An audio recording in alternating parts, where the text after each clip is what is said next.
I think that the things that have brought us here today tell us a lot about the development of our continent of Africa.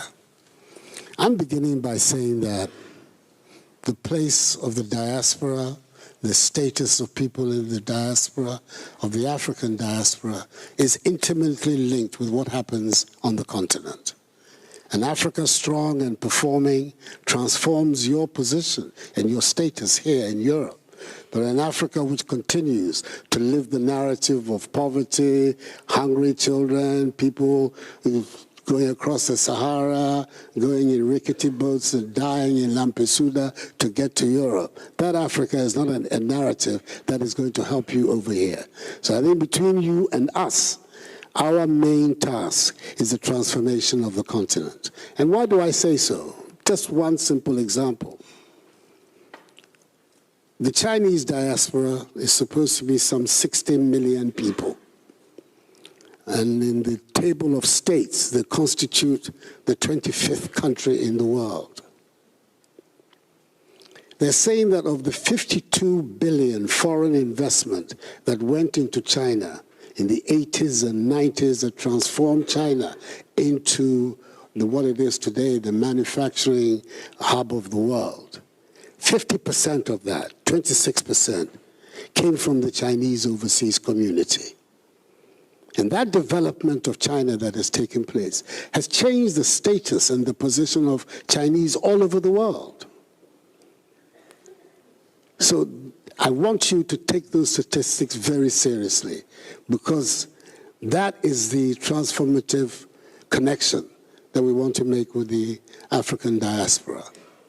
How to implicate it in the development of the continent.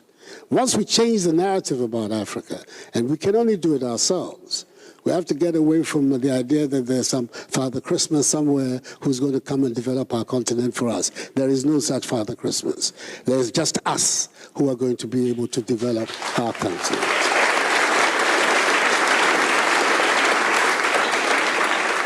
So once that mentality is our mentality, that we have to do it ourselves, then our relations with other people become that much more structured and punctilious, if you like.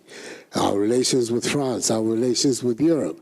Our relations with Europe is a natural one. You look at the geography of the world, Africa and Europe are natural partners. There's just this small strip of water, the Mediterranean, that separates the two of us.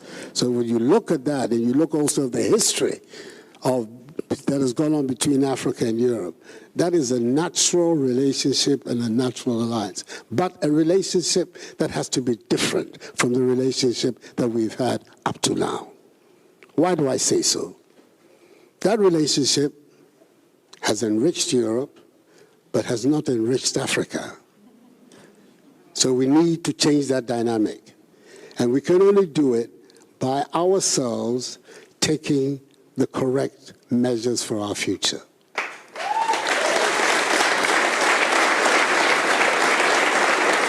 So that's where my focus is. And that's why I'm very excited about the possibility of having this encounter, that we can all begin to speak the same language, the language of cooperation, the language of collaboration, but to a different end. It cannot be right that the continent that has allegedly the wealthiest resources of all the continents of the world is also the home of the poorest people on the globe. That disconnect is not a good disconnect, and we need to work to change that disconnect.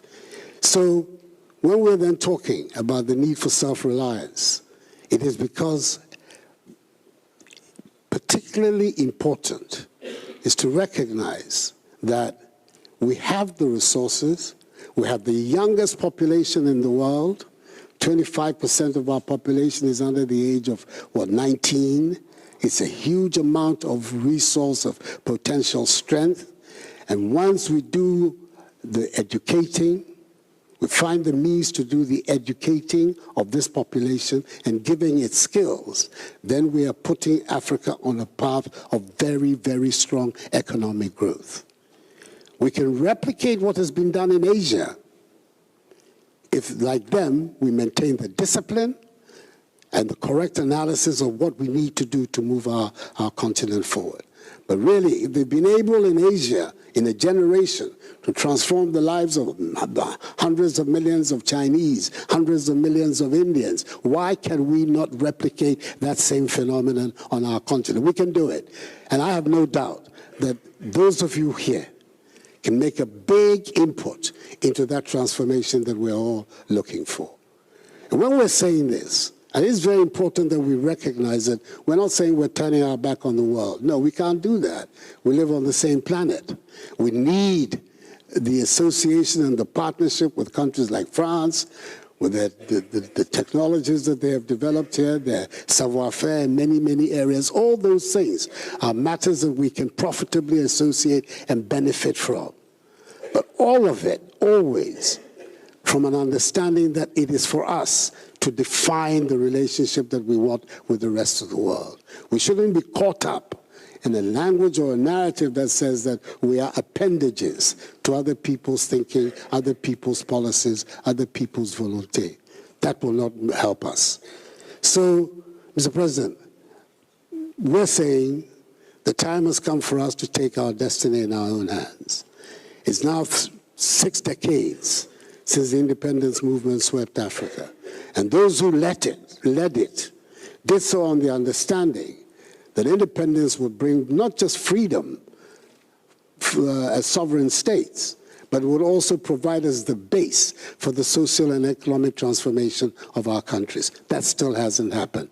But the pointers are all very, very positive towards the future. And there are several countries on the continent.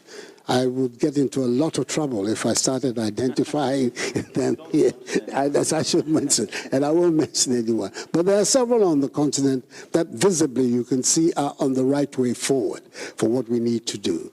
But in concluding, there's just one thing that I want to say to my brothers and my sisters of the African diaspora in this room.